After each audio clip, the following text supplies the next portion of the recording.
చూస్తున్నాం తెలంగాణలో వాహనదారులకు మరో భారం పడనుంది. మార్చి 1వ తేదీ నుంచి రాష్ట్రంలో కొనుగోలు చేసే కొత్త వాహనాలపై రహదారి భద్రత పన్ను పేరుట అదనపు ఛార్జీలు వసూలు చేయాలని రవాణా శాఖ ఉత్తర్వులు జారీ చేసింది. కాంగ్రెస్ ప్రభుత్వం తీసుకున్న ఈ నిర్ణయం ప్రకారం కార్లు, ప్రయాణికులను తీసుకెళ్లే ఆటోలు, ఇతర నాన్ ట్రాన్స్పోర్ట్ వాహనాలపై 2,000 రూపాయల నుంచి 10,000 వరకు రోడ్ సేఫ్టీ సెస్ విధించనున్నారు. ఈ పన్నును వాహనం రిజిస్ట్రేషన్ సమయంలోనే తప్పనిసరిగా చెల్లించాల్సి ఉంటుంది.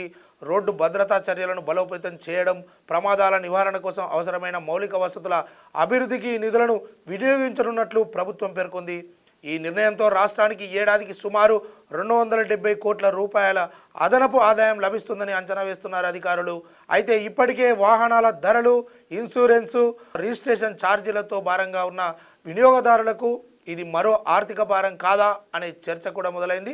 మార్చి 1వ తేదీ నుంచి అమల్లోకి రానున్న ఈ నిర్ణయం వాహన మార్కెట్పై ఎలాంటి ప్రభావం చూపుతుందో చూడాలి.